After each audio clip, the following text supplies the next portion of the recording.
My lovely students, welcome back to my YouTube channel science by Dibam. देखो, इस video में हम लोग क्लास 10 का बायोलॉजी सब्जेक्ट में लाइफ प्रोसेस को रिवीजन करेंगे। इसकी ऑलरेडी वीडियो बनाकर मैंने अपने पेज पे डाली हुई है।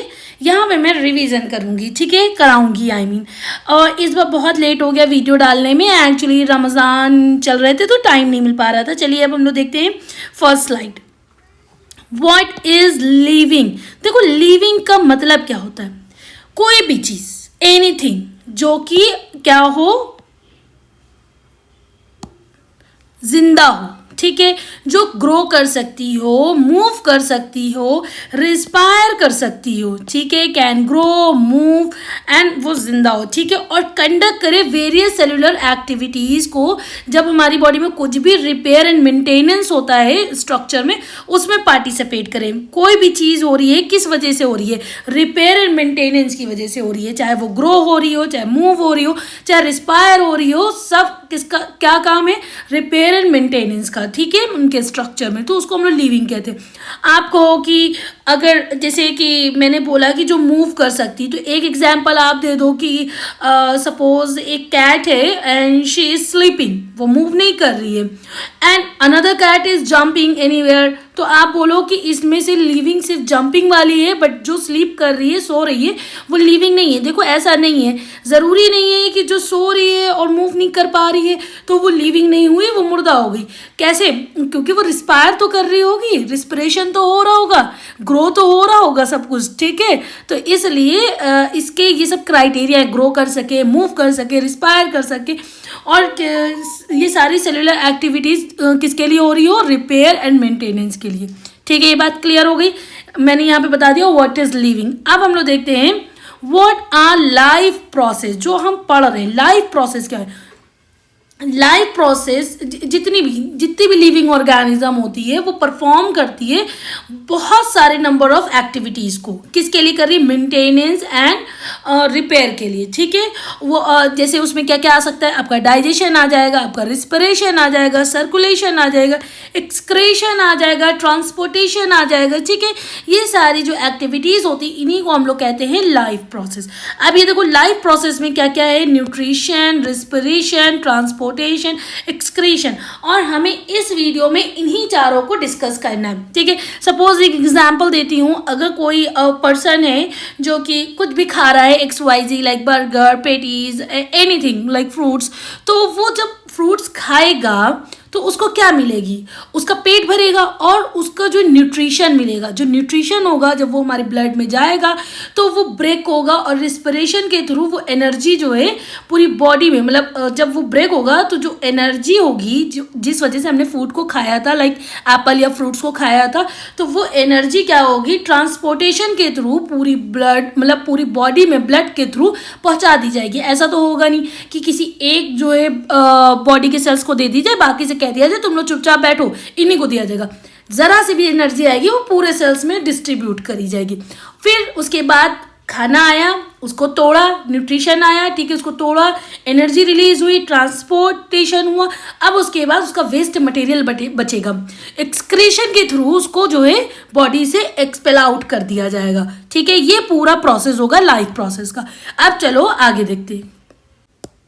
देखो, अब न्यूट्रिशन में हम लोग पढ़ते हैं। न्यूट्रिशन की डिफिनेशन देखो क्या है? Nutrition is the process of intake and utilization of nutrient food by an organism in various life process, ठीक है। न्यूट्रिशन कुछ भी नहीं है, ये एक ऐसा प्रोसेस होता है जिसमें हम लोग फूड को इनटेक करते हैं, और इनटेक करने के बाद हमको न्यूट्रिएंट्स मिलता है, और उस न्यूट्रिएंट्स को हम लोग न्यूट्रिशन बोल देते हैं, ठीक है, और वो हमारे वेरियस लाइफ प्रोसेस का एक हिस्सा होता है। चलो हम लोग देखते हैं रिस्पिरेशन क्या है। रिस्पिरेशन एक ऐसा प्रोसेस होता है जो एक्वायर करता है ऑक्सीजन को। कहाँ से?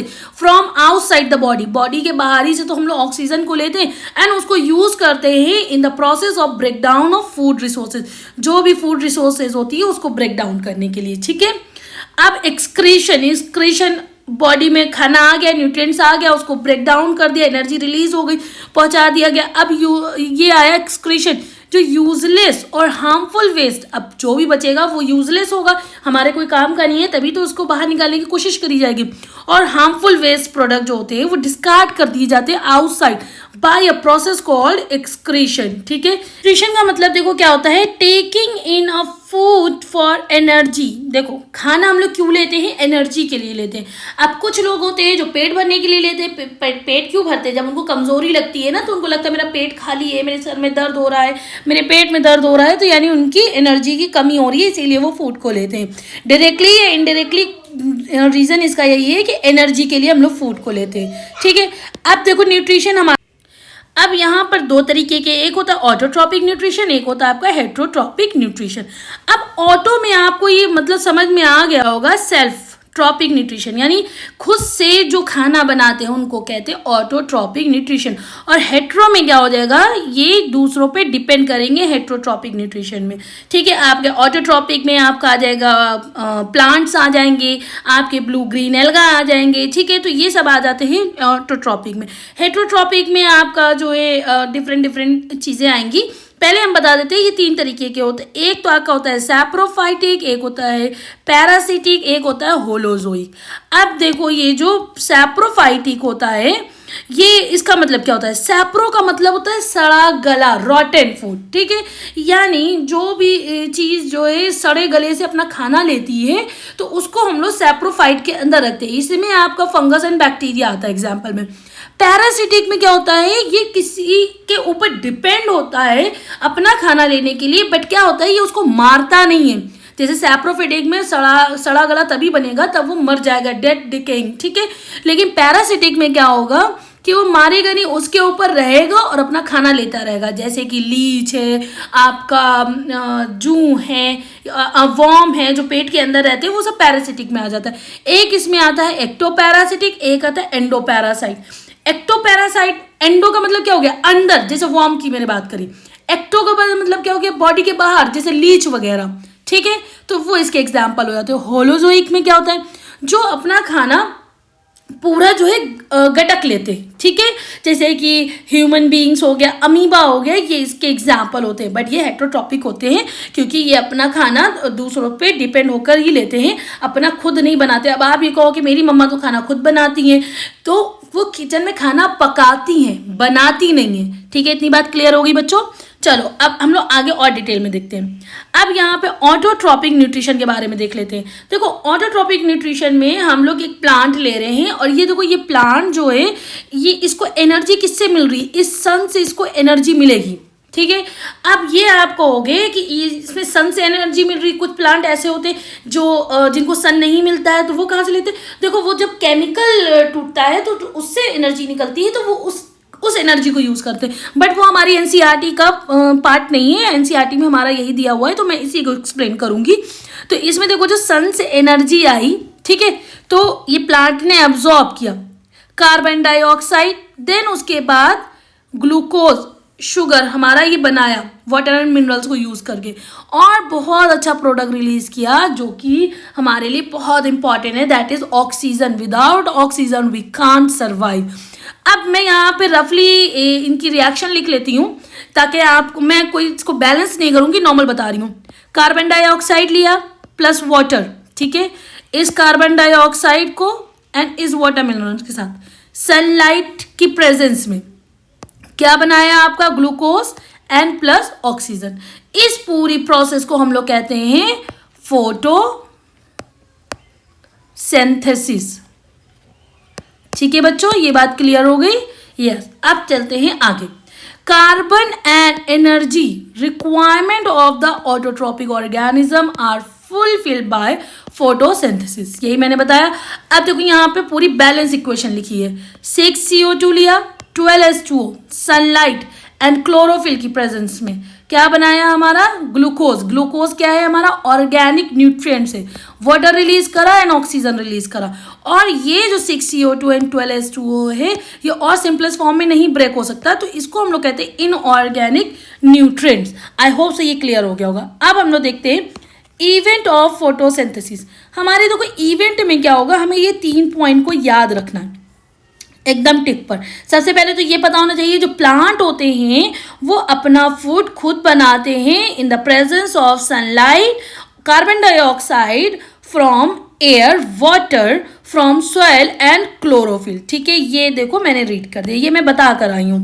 अब इसमें ये जो 3 पॉइंट है, ये कौन कौन से पॉइंट है? पहला पॉइंट होगा एब्जॉर्प्शन ऑफ लाइट एनर्जी। किस चीज़ का? लाइट एनर्जी का एब्जॉर्प्शन होता है किसके द्वारा? क्लोरोफिल के द्वारा। फिर उसके बाद क्या होगा? जो कन्वर्जन होगा लाइट एनर्जी का किसमें? केमिकल एनर्जी में। और फिर जो CO2 जो था उसका रिडक्शन हो जाएगा कार्बोहाइड्रेट्स में। ये 3 इवेंट ऑफ फोटोसिंथेसिस है। अब इसमें एक और चीज़ पढ़ लेते हैं, ओपन एंड क्लोज स्टोमेटा। देखो ये आपका क्लोज स्टोमेटा है, ठीक है, तो यहाँ पे देखो कोई भी गैस रिलीज नहीं हो सकती। और ये देखो यहाँ पे कितना बड़ा होल है, यानी ये ओपन है, तो यहाँ पे हमारा गैस एंड वाटर रिलीज होगा। ठीक है, जब हमारा जो है ये, और इसको हम लोग क्या कहते हैं? गार्ड सेल कहते हैं। और इसको हम लोग जो खुला हुआ है स्टोमेटल पोर कहते हैं। और ये हमारा क्लोरोप्लास्ट होता है।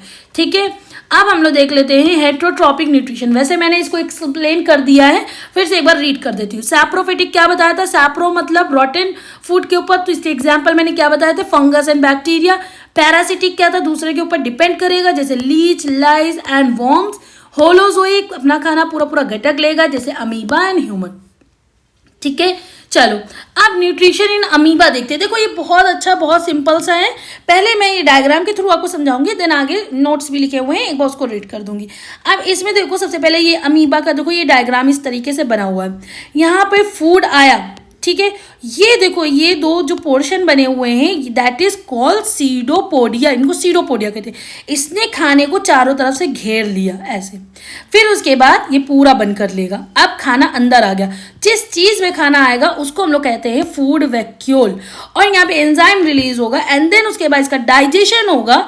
डाइजेशन होने के बाद ये इसमें जो खाना आया था उसका एब्जॉर्प्शन होगा। अब एब्जॉर्प्शन के बाद क्या होगा? एसिमिलेशन। एसिमिलेशन क्या होता है? जो एब्जॉर्ब फूड होता है वो सब जगह एनर्जी को रिलीज कर देता है, उसी को हम लोग एसिमिलेशन कहते हैं। एंड देन जो वेस्ट प्रोडक्ट होता है फिर से ऐसे सीडोपोडिया ओपन हो जाता है और इजेशन के थ्रू बाहर एक्सपेल आउट कर दिया जाता है। Now clear? अब हम लोग इसको एक बार थ्योरी के फॉर्म में देखते हैं। देखो न्यूट्रिशन इन अमीबा, इसमें क्या है? पहला आपका amoeba is a unicellular animal. जो अमीबा हमारा होता है यूनिसेल्युलर होता है क्योंकि इसमें एक ही सेल होते हैं। ठीक है, ये वाटर में रहता है और ये इट ईट माइक्रोस्कोपिक प्लांट, ये उनको खाता है जो माइक्रोस्कोपिक प्लांट होते हैं।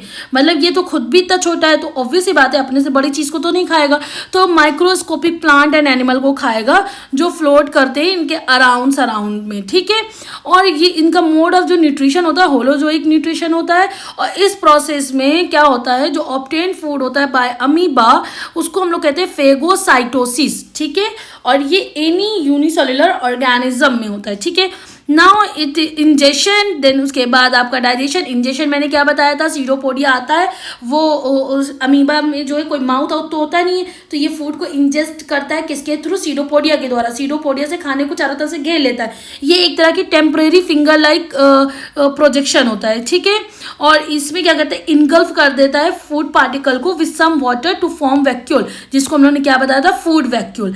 अब डाइजेशन में क्या होगा? ये रिलीज करता है डाइजेस्टिव एंजाइम को, कहाँ पर? In the vacuole which break down food into small soluble particle. जो फूड था उसको जो है ब्रेक डाउन कर देता है स्मॉल सॉल्युबल पार्टिकल में, जिससे आसानी से उसका डाइजेशन हो सके।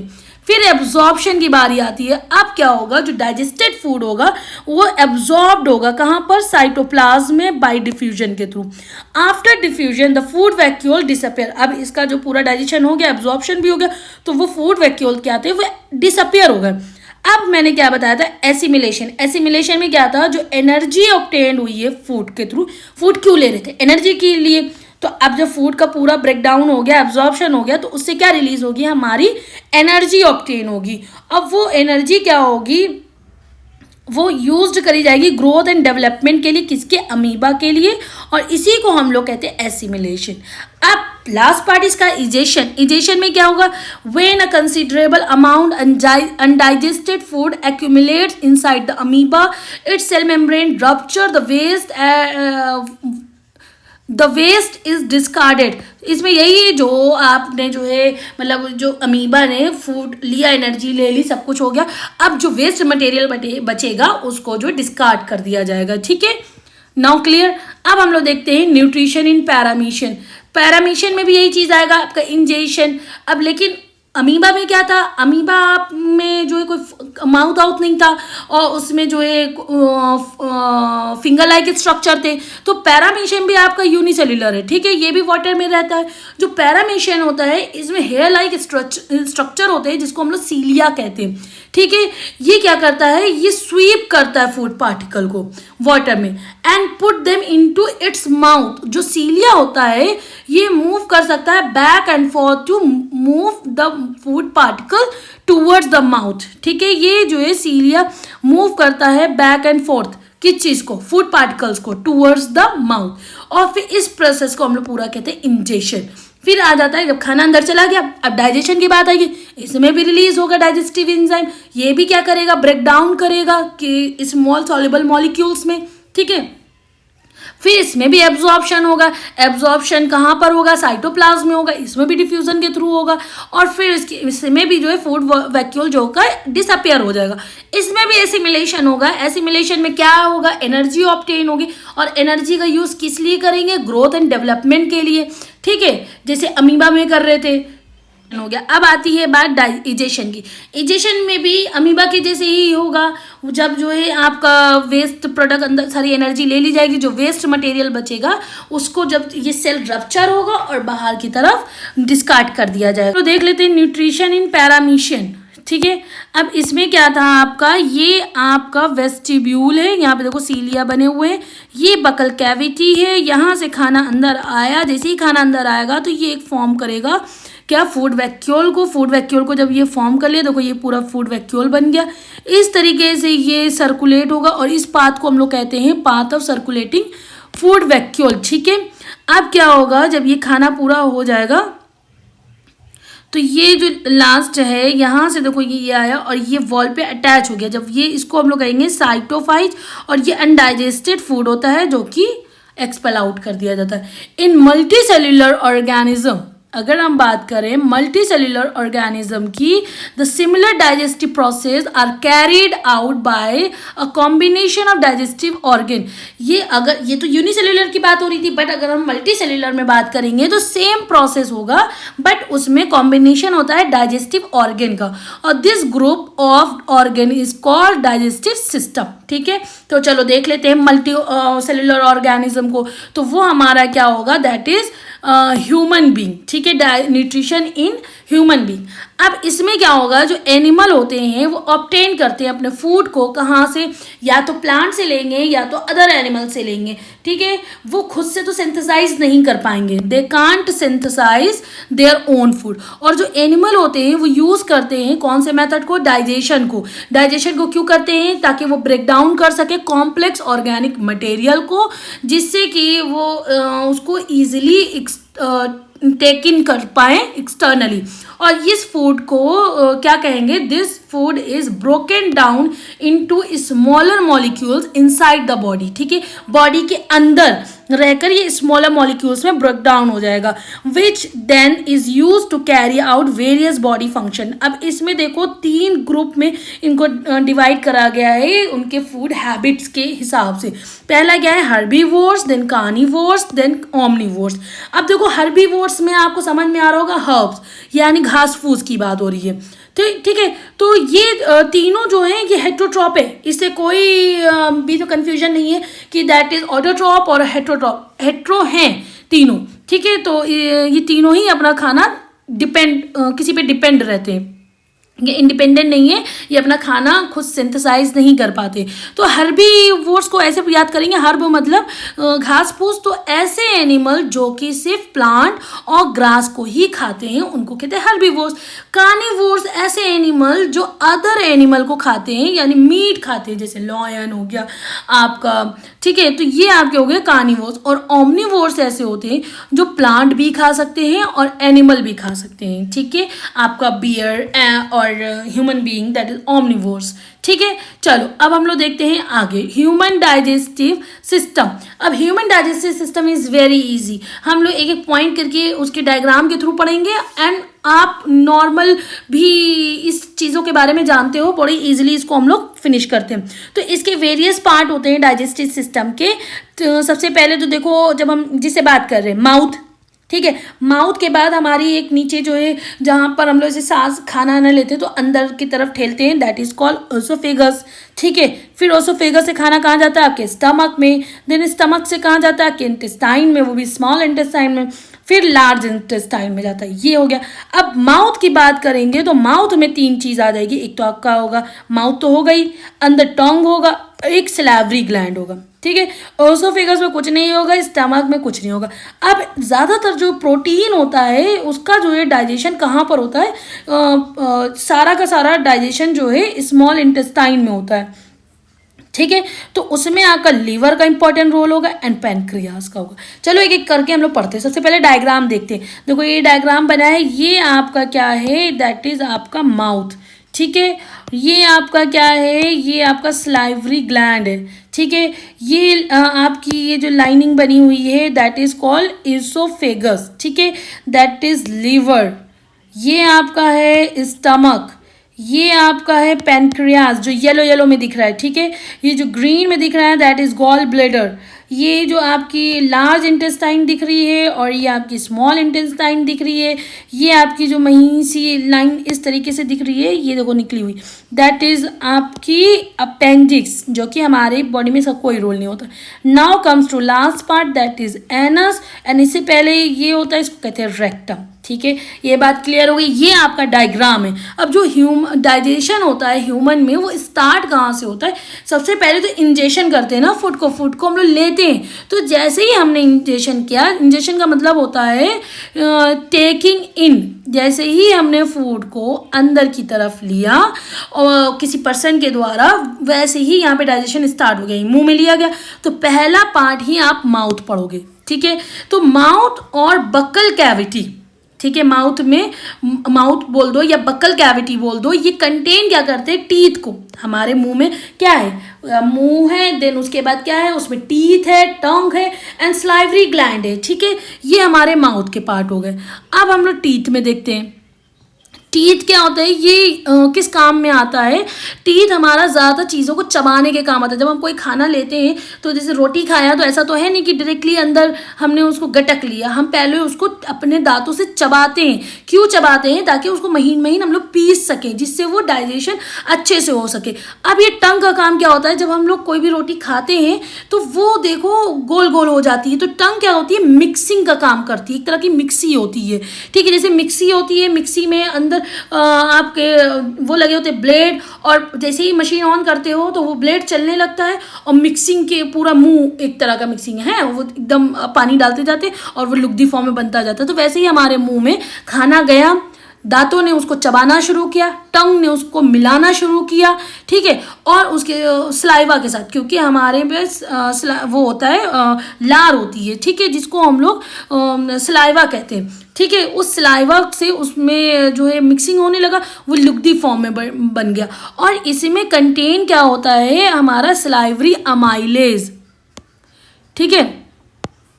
और ये सलाइवरी अमाइलेज क्या होता है? ये एक एंजाइम होता है जो कि हेल्प करता है केमिकल डाइजेशन ऑफ स्टार्च। ये स्टार्च के डाइजेशन में हमारे हेल्प करेगा। और एंजाइम जो होता है ये बायोलॉजिकल सब्सटेंसेस होते हैं जो कि हेल्प करते हैं प्रोग्रेस ऑफ रिएक्शन में। किसमें?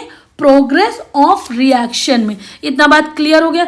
जो देखो सलाइवरी अमाइलेज का काम क्या हुआ, इसने स्टार्ट करा कि कन्वर्ट करने में, किसमें? जो हम स्टार्च को कन्वर्ट करता है माल्टोज में। देख, लेकिन माल्टोज क्या होता है? एक तरह का डाइसैकेराइड होता है। और हमारी बॉडी में जब तक कोई भी चीज़ डाइजेस्ट नहीं होगी, जब तक कि उसको सिंपलेस्ट फॉर्म में ना हो जाए, जैसे कार्बोहाइड्रेट का सिंपलेस्ट फॉर्म ग्लूकोज होता है, प्रोटीन का सिंपलेस्ट फॉर्म अमीनो एसिड होता है, फैट का सिंपलेस्ट फॉर्म फैटी एसिड होता है, ग्लिसरॉल होता है।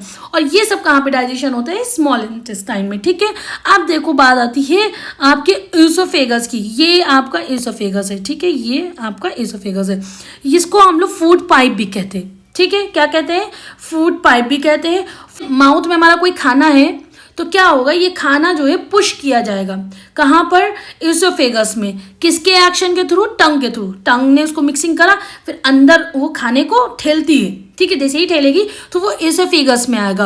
और जो एसोफेगस होती है उसमें क्या होती है, एक कंट्रैक्ट और expand to help food movement, यानी कि जो है वो ऊपर नीचे होती है। अब खाना जाएगा तो कैसे, या तो पानी पी पी के उतारो, ठीक है। अब ज़रूरी नहीं है कि हर चीज़ आप खा रहे हो तो पानी, चॉकलेट खाया तो पानी, हर चीज़ पानी के साथ। तो इसमें क्या होता है, एक मूवमेंट होता है, अप एंड डाउन मूवमेंट होता है, जिसको कंट्रैक्ट एंड एक्सपेंड वाला मूवमेंट बोलते हैं। इस मूवमेंट का नाम क्या होता है, पेरिस्टेल्सिस। क्या बोलते हैं, पेरिस्टेल्सिस मूवमेंट बोलते हैं। ये बात क्लियर हो गई, ठीक है। अब एसोफेगस आपने डन कर लिया। अब बात आती है आपके स्टमक की। देखो खाना आपके कहाँ गया, स्टमक में। अब स्टमक में देखो, जब पेरिस्टेल्टिक मूवमेंट होता है ओसोफेगस में, तो फूड कहाँ पे एंटर करेगा, आपके स्टमक में, जहाँ पर क्या होगा, वैरायटी ऑफ जूसेस जो है यहाँ पे मिलेंगी। वो क्यों मिलेंगी, क्योंकि उनको खाने को डाइजेस्ट करना होगा। जो फूड होता है वो churn into stomach for about 3 to 4 hour where a semi solid paste is form. ये खाना हमारे स्टमक में 3 से 4 घंटे तक रहता है, ताकि जब तक ये सेमी सॉलिड पेस्ट ना बन जाए। और ये स्टमक वॉल होती है, ये कंटेन करती है 3 ट्यूबुलर ग्लैंड को। और इस ये जो ग्लैंड होती है प्रेजेंट होती है in the wall of stomach, और ये सिक्रीट करती है आपकी गैस्ट्रिक जूस। और this gastric juice contain hydrochloric acid यानी HCl एसिड, एंजाइम में पेप्सिन एंड म्यूकस, ठीक है। अब जैसे यहाँ पे मैं स्टमक बनाती हूँ, ठीक है, समझाने के लिए। अच्छा नहीं बना है पर समझो, स्टमक है। ये आपका क्या था, दैट इज एसोफेगस, ठीक है। यहाँ पर जो है एक वॉल होती है, that is called sphincter wall, ठीक है। इस वॉल का काम क्या होता है, जब ये खाना ऊपर से नीचे आ रहा होता है तो इसको ऊपर से नीचे से ऊपर जाने से रोकता है। बस कंडीशन ये होनी चाहिए कि किसी को एसिडिटी या वॉमिटिंग या दस्त वस्त की प्रॉब्लम ना हो, तब की बात अलग है। बट नॉर्मली कंडीशन की बात कर रहे हैं, और वही काम यहाँ पर भी होता है। यहाँ पर भी स्फिंक्टर वॉल होती है, ठीक है, वॉल, ठीक है। ये भी खाना नीचे तो आने देता है पर नीचे से ऊपर नहीं, ठीक है। ये बात क्लियर हो गई। अब यहाँ पे जो खाना आया, जैसे ये फूड है, ये फूड यहाँ पे क्या होगा, मिक्सिंग होगा, ठीक है, फूड का मिक्सिंग। और दूसरी चीज़, ये जो स्टमक की वॉल होती है दैट इज मस्कुलर वॉल, और ये कैसा होता है दिखने में, पाउच लाइक स्ट्रक्चर होता है। अब यहाँ पर क्या होगा कि यहाँ पे कोई ग्लैंड होगी जिसका नाम होगा गैस्ट्रिक ग्लैंड, ठीक है। इस ग्लैंड का नाम है गैस्ट्रिक ग्लैंड, जो कि सिक्रीट क्या करेगा, गैस्ट्रिक जूस को सिक्रीट करेगा। और गैस्ट्रिक जूस में आपका होता क्या है, एक तो आपका HCl मैंने बताया, और दूसरा आपका एंजाइम्स। एंजाइम्स में मेनली अगर हम बात करें तो पेप्सिन होती है, ठीक है। और पेप्सिन क्या होता है, ये प्रोटीन का पार्शियली डाइजेशन करती है, क्योंकि मैंने इससे पहले बताया कि ज़्यादातर डाइजेशन आपका कंप्लीट डाइजेशन स्मॉल इंटेस्टाइन में होता है, तो यहाँ पर पार्शियल डाइजेशन होता है। अब देखो ये जो पेप्सिन होता है ये किस फॉर्म में होता है, ये होता है पेप्सिनोजेन फॉर्म में होता है। बट जब ये इनएक्टिव होता है, जैसे ही फूड अंदर आता है और फूड अंदर आया HCl एक्ट हुआ इस पर, तब ये बन जाता है पेप्सिन, यानी एक्टिव फॉर्म में, ठीक है। इतनी बात क्लियर हो गई। अब देखो ये HCl क्या लिखा है, ये किल करता है any bacteria which may enter stomach along food, turn the gastric juice acidic in future, ठीक है। पेप्सिन का क्या बताया, the enzyme pepsin work in acidic medium to digest the food and present in the food convert into smaller molecules, और ये protein digestion begin in the stomach, ये stomach से start हो जाता है। अब आपका म्यूकस क्या है, ये म्यूकस लिबलिबा सा होता है, चिपचिपा सा होता है। तो ये क्या काम करता है, जैसे मैंने बताया कि HCl एसिडिक होता है। जब इसमें कोई वेजिटेरियन है तो चलो उसने सब्जी खाया तो कोई बात नहीं, बट अगर कोई नॉन वेजिटेरियन है, उसने गोश्त खाया, आई मीन वो जो मीट इट खाया, और उसने जब ये HCl वगैरह एसिडिक मीडियम में था वो सब गला दिया। लेकिन हमारी जो वॉल बनी होती है ये भी तो मांस की बनी होती है, ये क्यों नहीं गलती। तो ये जो म्यूकस होता है ये प्रोटेक्ट करता है लाइनिंग ऑफ स्टमक की, ठीक है। जिससे क्या होगा कि उस पर कोई भी इम्पैक्ट नहीं पड़ेगा, ये म्यूकस बचा लेगा। If mucus is not secreted, अगर म्यूकस सिक्रेट नहीं होगा तो lining of stomach will be degraded leading to the formation of ulcer, then ulcer form हो जाता है। ठीक है, अब हम लोग चलते हैं स्मॉल इंटेस्टाइन। देखो स्मॉल इंटेस्टाइन सबसे ज़्यादा, ये नाम स्मॉल इंटेस्टाइन है पर ये बड़ी बहुत होती है। ठीक है, तो दिस पार्शियली डाइजेस्टेड फूड, जो स्टमक में पार्शियली डाइजेस्टेड फूड था, नाउ वो अब मूव करेगा स्मॉल इंटेस्टाइन में। अब जैसे ही स्मॉल इंटेस्टाइन में जाएगा तो the exit of food from stomach is regulated by sphincter muscle which release it in small amount of small intestine. The small intestine is the largest part of the alimentary canal. Alimentary canal क्या था? Alimentary canal जो mouth से लेके anus तक का पूरा जो length था, that is called alimentary canal. और इसकी जो है लेंथ कितनी होती है? 6 to 9 मीटर होती। अगर पर्सन नटा है तो उसकी कम हो सकती है, वेरी कर जाएगी। अगर पर्सन लंबा है तो उसकी और बढ़ जाएगी। ठीक है, तो ये यहाँ पे बता रहा है जो स्मॉल इंटेस्टाइन है, ये नाम तो स्मॉल है बट ये लार्जेस्ट पार्ट होता है एलिमेंट्री कैनाल का। It is called the small intestine because it is very narrow. ये नैरो होने की वजह से इसको स्मॉल बोला जाता है, ना कि इसके साइज के हिसाब से। और जो स्मॉल इंटेस्टाइन होता है ये रिसीव करता है सिक्रीशन ऑफ 2 ग्लैंड्स। वो 2 ग्लैंड्स कौन से? एक आपका ये लीवर है और दूसरा आपका ये पैनक्रियाज। ठीक है, लीवर एंड पैनक्रियाज। अब देखो लीवर का काम देखते हैं। जो लीवर होता है ये सिक्रीट क्या करेगा? बाइल जूस को। ठीक, लीवर ने सिक्रीट करा बाइल जूस को। अब बाइल जूस क्या करेगा? ये नॉर्मली स्टोर होता है कहाँ पर? गॉल ब्लेडर में। लीवर ने सिक्रीट करा क्या? लीवर ने सिक्रीट करा बाइल जूस। ठीक है, ये नॉर्मली ये लीवर ने सिक्रीट करा बाइल जूस और ये स्टोर होता है गॉल ब्लेडर के अंदर और ये ग्रीनिश येलो लिक्विड होता है। ठीक है, बाइल परफॉर्म करेगा 2 फंक्शन को।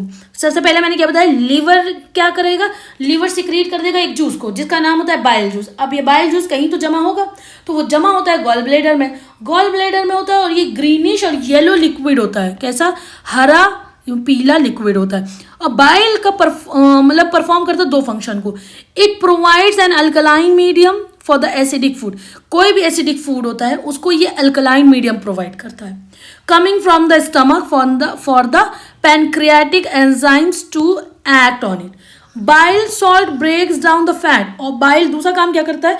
ब्रेक डाउन करता है फैट्स को जो प्रेजेंट होते हैं फूड में और इनटू किस में? स्मॉलर ग्लोब्यूल्स में, और उसको इजी बना देते हैं for the pancreatic enzyme to act the digestion they. ये बात क्लियर हुई? देखो फिर से मैं बता देती हूँ। लीवर क्या है? लीवर ने सिक्रीट करा बाइल जूस को। बाइल जूस कहाँ कलेक्ट होगा? आपके गॉल ब्लेडर में। गॉल ब्लेडर में होगा तो ये हरे येलो कलर का होता है। इसका फंक्शन क्या होगा? सबसे पहला काम क्या करेगा? ये अल्कलाइन मीडियम देगा किसको? अगर खाना एसिडिक है और जो खाना आ रहा था स्टमक से, for the pancreatic enzyme to act on it. ठीक है, और बाइल सॉल्ट जो होती है इसमें वो ब्रेक डाउन करते हैं फैट को जो खाने में प्रेजेंट था। ठीक है, स्मॉलर ग्लोब्यूल्स में। कहते नहीं किसी का गॉल ब्लेडर जब ऑपरेशन हो जाता है तो उसका खाना डाइजेस्ट नहीं होता है। क्योंकि क्यों नहीं होता है? जो लिवर से उसका बाइल जूस निकल रहा था वो गॉल ब्लेडर में कलेक्ट होता था। अब वो खाने में एक ड्रॉप डाल देता था, वो उसने जो है एसिड अल्कलाइन मीडियम कर देता था और वो ब्रेक डाउन कर देता था फैट को। ठीक है, तो उसका काम आधे से ज़्यादा यहाँ पर हो जाता था। बट जिसके पास ये गॉल ब्लेडर नहीं है तो उसका ये प्रोसेस रुक जाएगा, उसका डाइजेशन में दिक्कत आ जाएगी, उसको एसिडिटी ज़्यादा लगेगी। ठीक है, नाउ कम्स टू पैनक्रियाज। अब देखो पैनक्रियाज क्या है?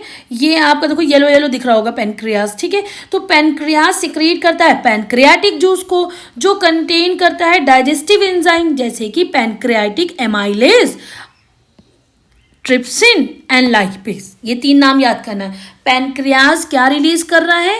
ये रिलीज सिक्रीट करेगा पैनक्रियाटिक जूस को जो कि कंटेन करता है डाइजेस्टिव एंजाइम को।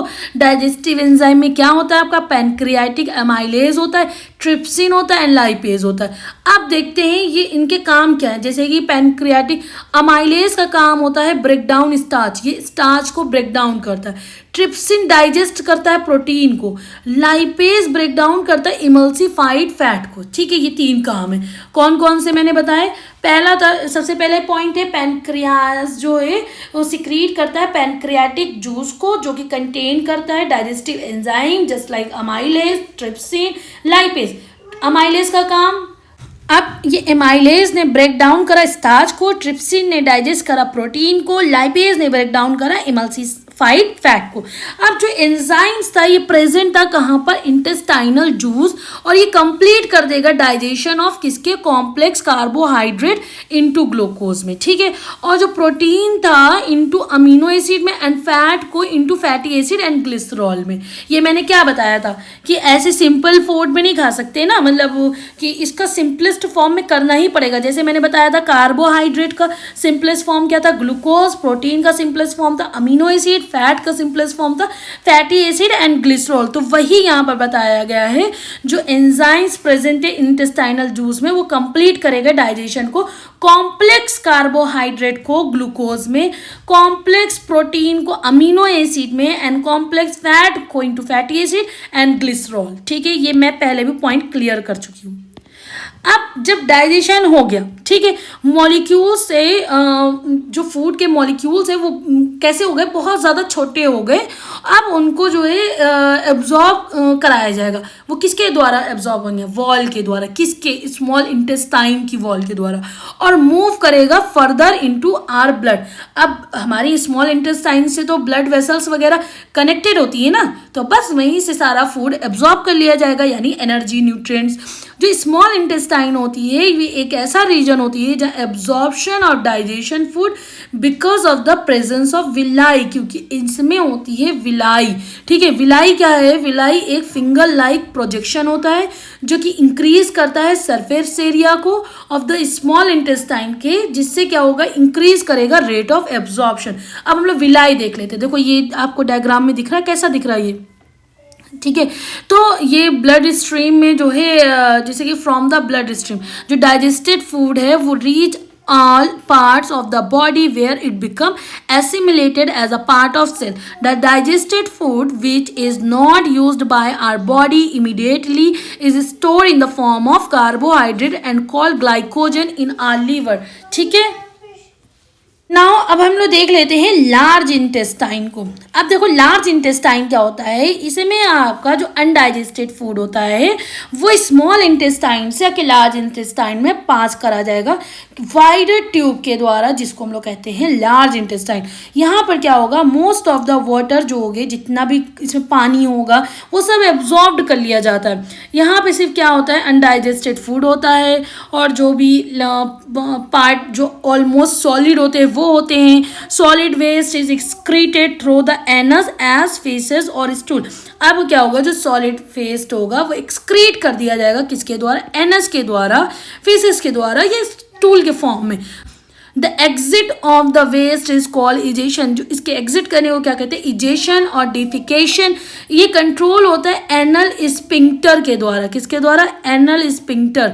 जब एनल आपका खुलता है तो ये बाहर निकल जाता है, ठीक है। और इसमें भी बैकवर्ड मोशन को कंट्रोल किया जाता है। अब चलो ये हमारा हो गया डाइजेशन। अब बात करते हैं रिस्पिरेशन। रिस्पिरेशन इन ह्यूमन, फिर हम लोग पढ़ेंगे रिस्पिरेशन इन प्लांट भी। सबसे पहले ये एक फ्लो चार्ट है, इसको पढ़ लेते हैं फिर एक्सप्लेन करते हैं। Air is taken through the nostril. हम लोग कैसे करेंगे? हमारी नॉस्ट्रिल के थ्रू हम एयर लेंगे, ठीक है। और उसमें से भी जो है जो हेयर फाइन हेयर्स होते हैं वो फिल्टर करते हैं, हमारी जो नाक में बाल होते हैं वो फिल्टर करते हैं एयर को, ठीक है। रेस्पिरेशन इन ह्यूमन में पहला आपने देखा air is taken in through the nostril, fine hairs filter the air. सबसे पहले हमने एयर को लिया अपने नॉस्ट्रिल के थ्रू। हमारे नॉस्ट्रिल में क्या होते हैं? हेयर्स होते हैं जो कि एयर को फिल्टर करते हैं। फिर क्या होगा? जो एयर मूव करेगी कहाँ? हमारी ट्रैकिया में। और ट्रैकिया में क्या होता है? इसमें रिंग ऑफ कार्टिलेज होते हैं जो इंश्योर करते हैं एयर पैसेज डजंट कोलैप्स, जो कि जो एयर पैसेज है वो कोलैप्स ना हो। From trachea air moves to the lungs. यहाँ पर क्या होता है? एयर मूव करेगा लंग्स में, और जिसके पास होती है ब्रोंकाई जो लीड करती है ईच लंग्स को। अब ब्रोंकाई क्या होती है? ब्रोंकाई फर्दर डिवाइड हो जाएगी इनटू ब्रोंक्यूल्स में। एंड ऑफ ब्रोंक्यूल्स एल्विलाई होती है जिसमें एयर सैक बोलते हैं। फिर गैसेस एक्सचेंज टेक प्लेस होती है in alveoli due to high surface, इसमें हाई सरफेस होता है। फिर क्या होगा, जो कैपिलरीज होती है सराउंडिंग द एल्विलाई, वो क्या करती हैं, ऑक्सीजन को various part of the body में पहुंचाती हैं, blood and bring CO2 back to the lungs. ठीक है, ये एक फ्लो चार्ट है, इसी को हमें अब हम लोग पढ़ेंगे रेस्पिरेशन।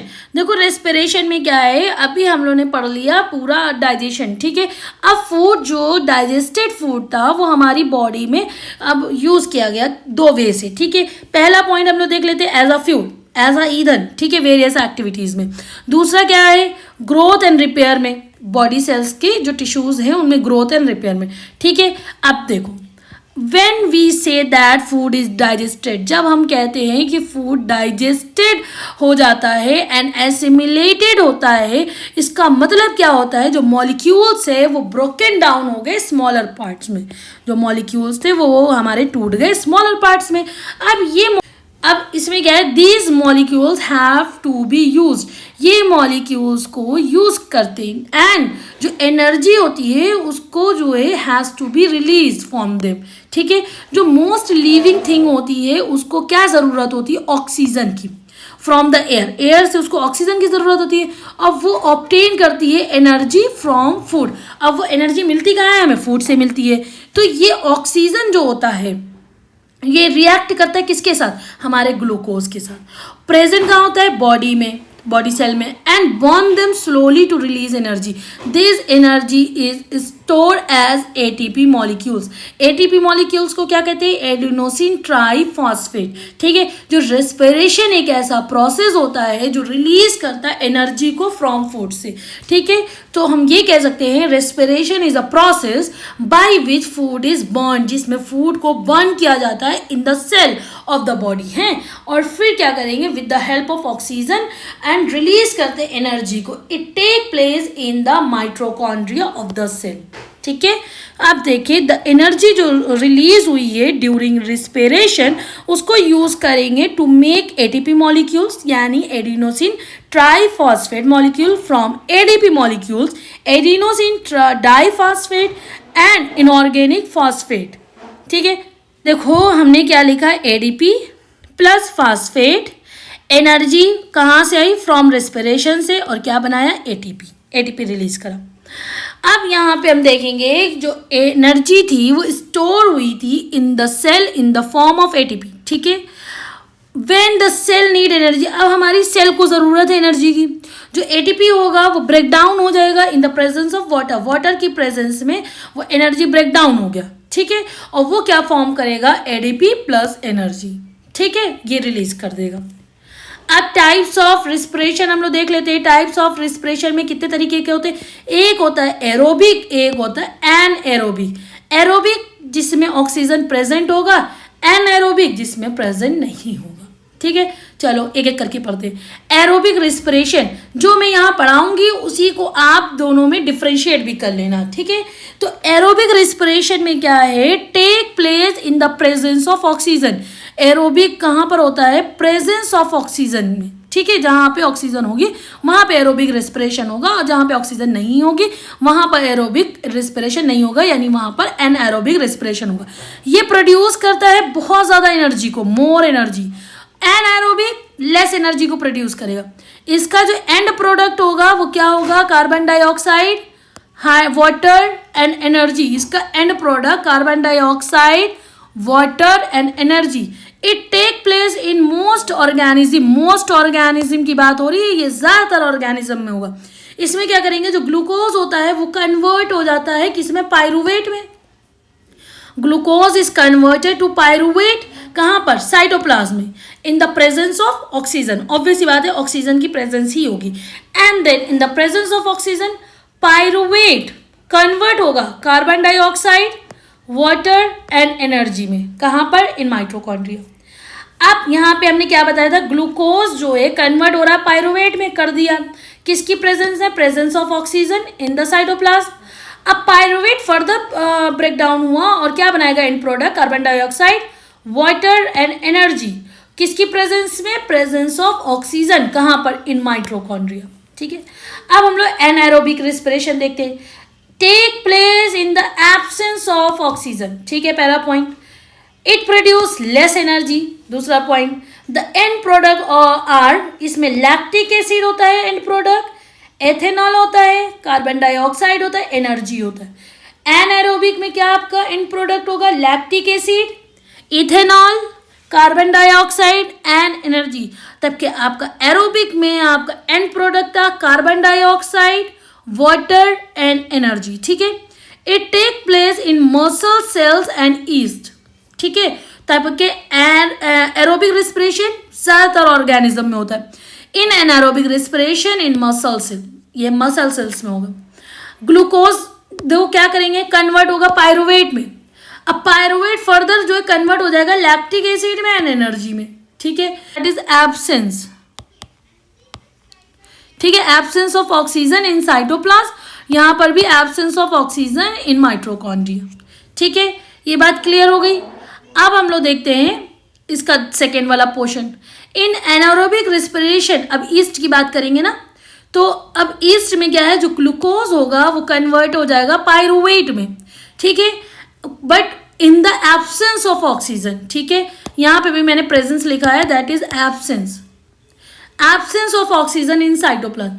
अब पायरुवेट से ethanol, carbon dioxide and energy बनेगा, ठीक है।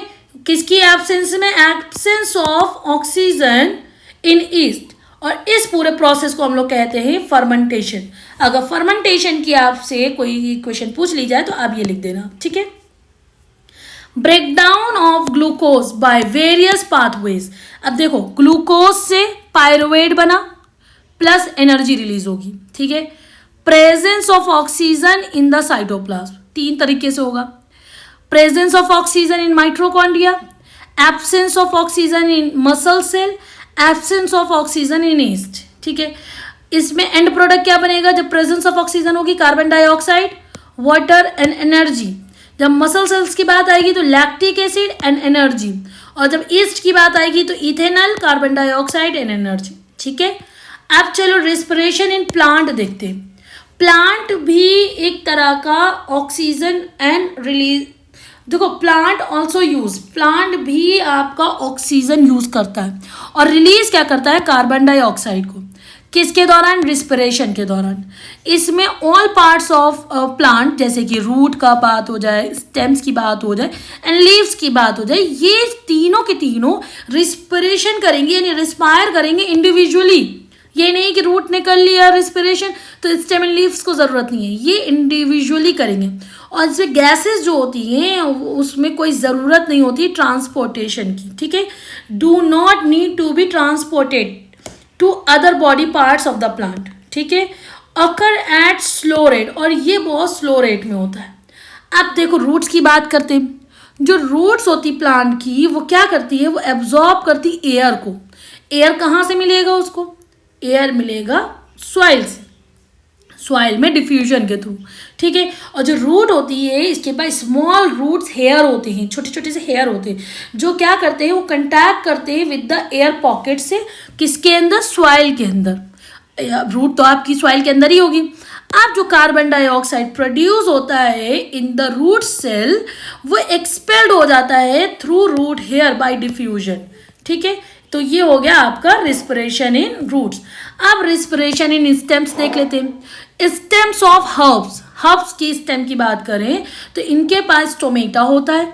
ये ऑक्सीजन से क्या करते हैं? Oxygen from air diffuses into stomata and reaches all the cell from the respiration.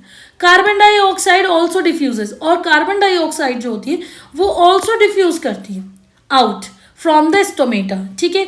In woody stem, अगर हम वुडी स्टेम की बात करें तो जो बाक होता है उसके पास लेंटिकल होते हैं, किस लिए? जो गैसेस को एक्सचेंज करते हैं, और जो ऑक्सीजन होती है वो डिफ्यूजेस करती है into the woody stem and reaches all inner cell for respiration. और जो कार्बन डाइऑक्साइड होता है बच्चों वो डिफ्यूज आउट हो जाएगा फ्रॉम द सेम लेंटिकल्स, ठीक है। अब लीव्स देख लेते हैं, हमने रूट पढ़ लिया, हमने स्टेम पढ़ लिया, अब लीव्स देखते हैं। तो लीव के पास टाइनी पोर्स होते हैं जिनको हम लोग स्टोमेटा कहते हैं, जहाँ से हमारा गैसेज एक्सचेंज होता है, वो एक्सचेंज का प्रोसेस होता है। और जो इसमें क्या करते हैं, जो ऑक्सीजन होती है from air diffuses into the stomata and reaches all the cell from the respiration. और कार्बन डाइऑक्साइड भी इसमें डिफ्यूजेज आउट होती है फ्रॉम द स्टोमेटा। और इसमें रिस्पिरेशन जो होता है वो अकर होता है इन लीव्स में, ठीक है, ड्यूरिंग द डे के टाइम पे, एज वेल एज नाइट, रात में भी। जो फोटोसिंथेसिस होती है वो सिर्फ और सिर्फ डे टाइम पर ही होती है। आप रेस्पिरेशन इन एनिमल्स देख लेते हैं। Different animals have different mode of respiration. जैसे यूनिसेल्युलर एनिमल्स की बात करेंगे तो उसमें डिफ्यूजन के थ्रू होगा।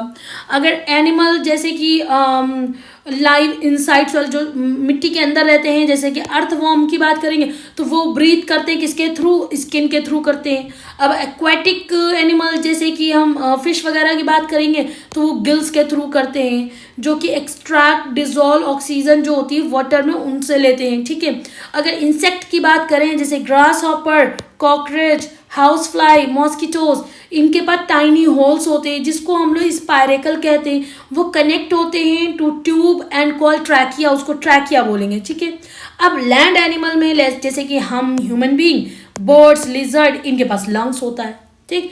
अब देखो रिस्पिरेशन इन एनिमल के डायग्राम है। Respiration in animal diffusion, animal में रिस्पिरेशन इन फिशेज में गिल्स के थ्रू, रिस्पिरेशन इन फ्रॉग में स्किन के थ्रू, इन लंग्स के थ्रू, सॉरी, रिस्पिरेशन इन अर्थवॉर्म में स्किन के थ्रू, ठीक है। देखो इनकी स्किन से ऑक्सीजन एब्जॉर्ब करते हैं एंड कार्बन डाइऑक्साइड। ऐसे ही आपका देखो ये अमीबा है, कार्बन ऑक्सीजन डिजोल्व है वाटर में, इसने लिया एंड देन जो है इसके बाद प्रोसेस किया एंड कार्बन डाइऑक्साइड आपका रिलीज कर दिया। ये गिल्स के थ्रू हो रहा है फिश में, ठीक है। अगर हम मेंढक में देखें तो नॉस्ट्रिल के थ्रू इसने लिया ऑक्सीजन को, माउथ कैविटी के थ्रू लंग्स में गया और इनकी बॉडी में स्लीमी स्किन होती है जो कि गैसेस को एक्सचेंज करती है। अब हम लोग रिस्पिरेशन इन अमीबा देख लेते हैं। देखो अमीबा क्या बताया मैंने, ये वाटर में रहता है, ठीक है। ये कहाँ रहता है, कब, वाटर में रहता है। अब ये वाटर में जो ऑक्सीजन डिजोल्व होती है उसी को यूज करेगा और ऑक्सीजन कैसे लेगा, डिफ्यूजेस इनटू द बॉडी। अब जैसे ये ऑक्सीजन है, ठीक है, डिफ्यूजेस इनटू द बॉडी, अंदर लिया, ठीक है, of the amoeba through the cell membrane. इनके पास जो सेल मेम्ब्रेन है, ये जो आउटर वाली लेयर है that is cell membrane. Cell membrane के थ्रू इसने ले लिया ऑक्सीजन को। जो ऑक्सीजन है वो यूज करेगा किसके लिए, रिस्पिरेशन के लिए, इनसाइड द सेल। और एनर्जी इन कार्बन डाइऑक्साइड को ये रिलीज कर देगा इस तरीके से, ठीक है। Other animal like paramecium and planaria, उनका भी सेम इसी तरीके से होगा, उसमें भी सेल मेम्ब्रेन होता है, ठीक है। नाउ रिस्पिरेशन इन अर्थवॉर्म। अर्थवॉर्म में क्या बताया, जो एक्सचेंज करते हैं गैसेस का थ्रू देयर स्किन, स्किन के थ्रू करते हैं। और इनकी स्किन थोड़ी मॉइस्ट होती है, थिन होती है और गुड ब्लड सप्लाई होती है। आपने कभी अर्थवॉर्म देखा होगा, वो रेड रेड दिखते हैं क्योंकि वो बहुत थिन स्किन होती है, ठीक है। The oxygen is absorb through it's moist skin. उनकी मॉइस्ट स्किन के द्वारा ऑक्सीजन एब्जॉर्ब कर ली जाती है एंड ट्रांसपोर्टेड कर दी जाती है पूरी बॉडी में, ताकि वो रिस्पायर कर पाए या रिस्पिरेशन हो सके। और जो कार्बन डाइऑक्साइड प्रोड्यूस होता है एज अ वेस्ट, उसको बाहर निकाल दिया जाता है उसकी स्किन के थ्रू, ठीक है। और जैसे कि leech also respire like earthworm through its skin. Leech भी इसी तरीके से रिस्पिरेशन करती है। अब फिश की बात करें तो फिश क्या होती है, इसमें स्पेशल ऑर्गन होता है ब्रीथिंग के लिए जिसको हम लोग गिल्स कहते हैं। फिशेस भी हमारी वाटर में रहती हैं और ये वाटर में डिजोल्व ऑक्सीजन को लेती हैं। When water passes through the gills, जब इनके गिल्स के थ्रू वो वाटर जाता है तो गिल्स एक्सट्रैक्ट कर लेता है डिजोल्व ऑक्सीजन को from the water and water जो होता है वो बाहर निकल जाता है गिल्स स्लिट के थ्रू, बट ऑक्सीजन अंदर रह जाता है। जो ऑक्सीजन आया वो कहाँ जाएगा, ब्लड में और डिफरेंट पार्ट्स ऑफ उसकी बॉडी में जाएगा। फिर क्या होगा, जब एनर्जी ले ली जाएगी तो कार्बन डाइऑक्साइड जो है brought back by the blood to the gills, वो दोबारा से गिल्स के थ्रू एक्सपेल आउट कर दिया जाएगा अपने सराउंडिंग में। तो गिल्स जो होते हैं can not take in oxygen from the air. Gills कभी भी ऑक्सीजन जो है एयर से नहीं ले सकते हैं। ये सिर्फ एक्वेटिक एनिमल में होते हैं जैसे फिश और बहुत सारे लाइक प्रान, लाइक मसल्स, ये सब में होते हैं। अगर फिशेस जो हैं डाई कर गई when taken out of water. अगर एक्वेटिक एनिमल है, इनको बाहर निकालोगे तो ऑब्वियस सी बात है ये मर जाएंगी। अब हम लोग देखते हैं human respiratory system. What is respiration? इतनी देर से मैं पढ़ा रही हूँ। That is the process of releasing energy from food. जो रिलीजिंग एनर्जी होती है फ्रॉम फूड से, उसी को हम लोग रिस्पिरेशन कहते हैं। It is achieve by oxidising simple food molecules like glucose. ये अचीव करी जाती है oxidising simple food molecules like glucose. ठीक है, दिस प्रोसेस रिक्वायर ऑक्सीजन। इस प्रोसेस में हमें ऑक्सीजन की रिक्वायरमेंट होती है। The exchange of gases in our body is brought about by the process of breathing. ये जो एक्सचेंज ऑफ गैसेज होता है हमारी बॉडी में, ये किसके, ये प्रोसेस को क्या बोलते हैं? That is breathing process. ठीक है, जो रिस्पिरेशन होता है वो टेक प्लेस कहाँ पर होता है? माइटोकॉन्ड्रिया ऑफ सेल में। अब ब्रीथिंग के देख लेते हैं। ब्रीथिंग क्या बताया? जो मैकेनिज्म है by which organism obtain oxygen from the air and release carbon dioxide. जब कोई ऐसा प्रोसेस जिसमें जो ऑर्गेनिज्म है, जैसे हम लोग हैं, हम लोग ऑक्सीजन कहाँ से लेते हैं? एयर से, और रिलीज करते कार्बन डाइऑक्साइड को, that is called breathing. Breathing is a physical process. ये एक तरह का फिजिकल प्रोसेस है, whereas respiration is a biochemical process. ये एक बायोकेमिकल प्रोसेस है। This process of breathing take place with the lungs of the organism. ये breathing किसके द्वारा होता है? लंग्स के द्वारा, जो हम लोग में होता है। अब इसमें इनहेलेशन एंड एक्सहेलेशन क्या होता है? इन एंड एक्स का मतलब होता है बाहर निकालना, इनका मतलब अंदर। तो जब ब्रीथिंग करते हैं तो वी टेक ऑक्सीजन, हम लोग ऑक्सीजन अंदर लेते हैं, and give out carbon dioxide. The taking of oxygen, हमारा जो एयर से ऑक्सीजन का लेना, उसको हम लोग कहते हैं इन करना, यानी इनहेलेशन। और जब हमारा जो है कार्बन डाइऑक्साइड का बाहर करना, एग्जिट करना, दैट इज एक्सहेलेशन। ठीक है, both inhalation and exhalation take place regularly during breathing. Breathing में दोनों ही प्रोसेस चलते हैं। One breath, one inhalation plus one exhalation. Now clear? अब देखो inhalation and exhalation of air in the lungs.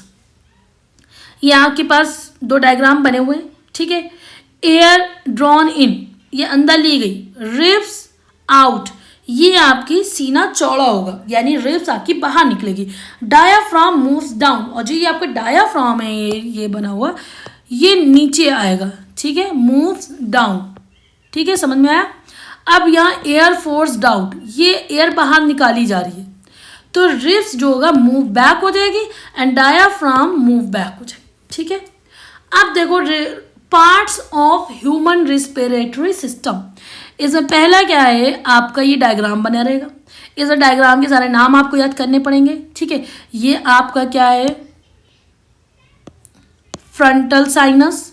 ठीक है, दिस वन। ये आपकी नोजल कॉनकेव, दिस वन। आपकी नोज, ये आपका जो ये बना हुआ है दैट इज लैरिंग्स।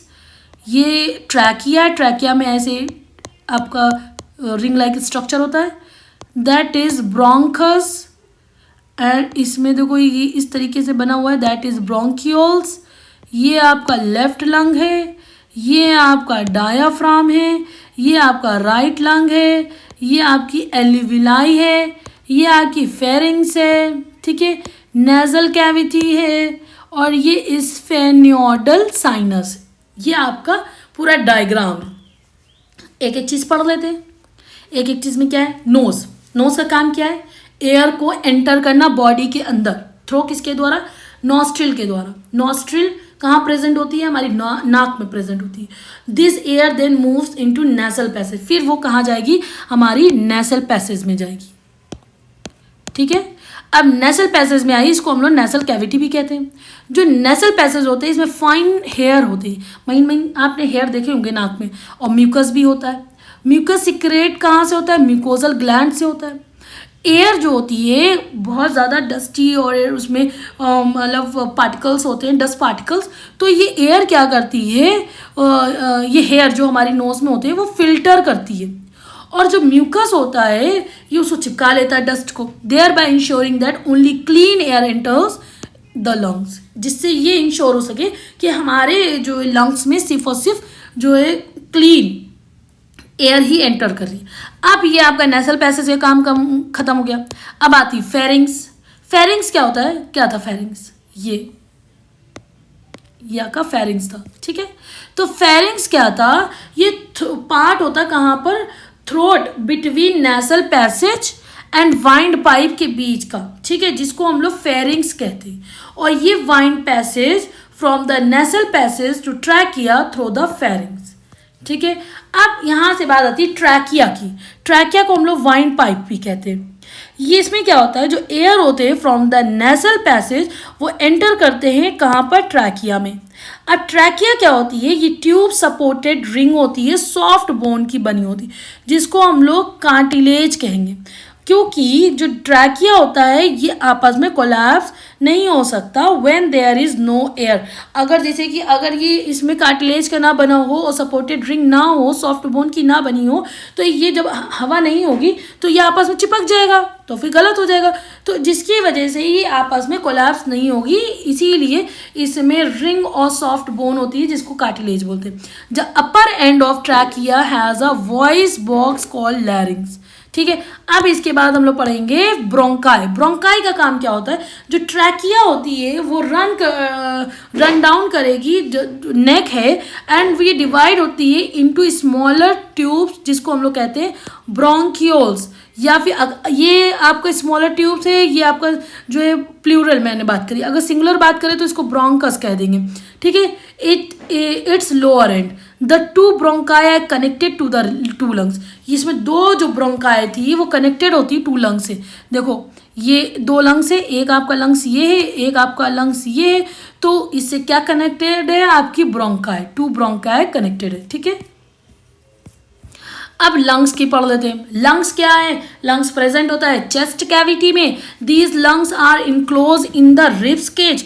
आपने देखा ना, रिब्स की जैसे ऐसे ऐसे बना होता है, उसी के अंदर लंग्स होता है आपका। और each bronchus divided to form a large number of smaller tubes called bronchioles, and bronchioles के पास million of pouch like hair sac होते हैं जिसमें एयर होते हैं, एंड उसको हम लोग कहते हैं एल्विलाई, और ये प्रेजेंट होते हैं कहाँ, लंग्स के अंदर। अब एल्विलाई क्या करता है, ये गैसियस को एक्सचेंज करता है और टेक प्लेस होता है एल्विलाई में। और जो वॉल होती है एल्विलाई की वो बहुत पतली होती है एंड थिन ब्लड कैपिलरीज होती है, ठीक है। और ये बहुत स्मॉल और हाई नंबर होते हैं इनके, और ये प्रोवाइड करती है लार्ज सरफेस एरिया को जो मैक्सिमाइज कर देती है एक्सचेंज ऑफ गैसेस को। अब हम लोग ये exchange of gases at alveoli देख लेते हैं। देखो जब हम ब्रीथ करते हैं तो जो एल्विलाई होती है वो हमारी भर जाती, किससे भर जाती है, ऑक्सीजन से। जो एयर हम लेते हैं तो उसमें ऑक्सीजन होता है ना, तो वो भर जाती। तो जो ब्लड कैपिलरीज होती हैं सराउंडिंग किसके, एल्विलाई के, वो डिफ्यूज करती है the oxygen from inside the alveoli into the blood. फिर क्या होगा जी, ऑक्सीजन होती है ये कैरीड बाय होगी किसके द्वारा, blood to all parts of body के द्वारा। फिर ये कार्बन डाइऑक्साइड जो गैस होगी ये प्रोड्यूस करती है as waste during respiration in the cell of the body tissue.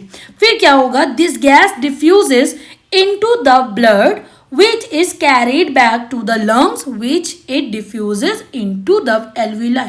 देखो ये आपका ये डायग्राम बना है, आपने ब्रीथ करा, ठीक है, ब्रीथ करोगे तो ये जो एल्विलाई है आपका ये फुलफिल हो गया, यानी भर गया। जैसे ही भर गया तो अब क्या होगा, ये देखो ये इसका डायग्राम बना है, ठीक है। अब इसमें जो ऑक्सीजन है, ऑक्सीजन अंदर गई ब्लड में, ठीक है। तो यहाँ पर क्या हुआ, ये सारे पार्ट्स में जाएगी, और जो कार्बन डाइऑक्साइड गैस है ये प्रोड्यूस हो रहा है एज अ वेस्ट, ठीक है, during respiration in the cell of the body, ठीक है। ये देखो आपका रेड ब्लड, ये ऑक्सीजन इन, ये कार्बन डाइऑक्साइड, ये आपकी कैपिलरी, इस तरीके से ये आपका पूरा प्रोसेस चलेगा। Now comes to diaphragm. What is diaphragm? Diaphragm आपको मैंने दिखा दिया, ये एक मस्कुलर पार्टीशन होता है जो सेपरेट करता है चेस्ट कैविटी को फ्रॉम एब्डोमाइनल कैविटी से। जब हम ब्रीथ करते हैं तो डायाफ्राम कंट्रैक्ट करता है, जिसकी वजह से क्या होता है, चेस्ट कैविटी एक्सपेंड करती है, ऑक्सीजन को अंदर ले लेती है। और जब हम ब्रीथ आउट करते हैं तो डायाफ्राम रिलैक्स हो जाता है, जिसकी वजह से क्या होता है, जो चेस्ट कैविटी होती है वो कंट्रैक्ट करती है एंड कार्बन डाइऑक्साइड को रिलीज आउट कर देती है इन द एयर, ठीक है। नाउ ये आपको आई होप सो अब समझ में आ गया होगा कि कैसे air is taking through the nostril and fine hair filter the air. फिर एयर मूव करेगी ट्रैकिया में, उसमें रिंग लाइक स्ट्रक्चर होती है, इंश्योर करता है पैसेज वो आपस में कोलैप्स ना हो। फिर ट्रैकिया क्या करेगा, जहाँ पर ट्रैकिया होगा एयर मूव्स करेगा लंग्स में, उसके पास ब्रोंकाई होती है जो कि लीड करती है दोनों लंग्स को। फिर ब्रोंकाई फर्दर डिवाइड होती है ब्रोंक्यूल्स में। एंड ऑफ ब्रोंक्यूल्स में क्या होता है, एल्विलाई होते हैं जिसमें एयर सैक होती है। फिर आपका गैसेज एक्सचेंज वहाँ पर होता है एल्विलाई में ड्यू टू हाई सरफेस की वजह से। और जो कैपिलरीज होती है सराउंडिंग द एल्विलाई वो ऑक्सीजन को लेती हैं और different different parts of the body में पहुँचाती हैं। एंड जो कार्बन डाइऑक्साइड होता है वो बैक टू द लंग्स आ जाता है। Now clear. अब ट्रांसपोर्टेशन इन ह्यूमन,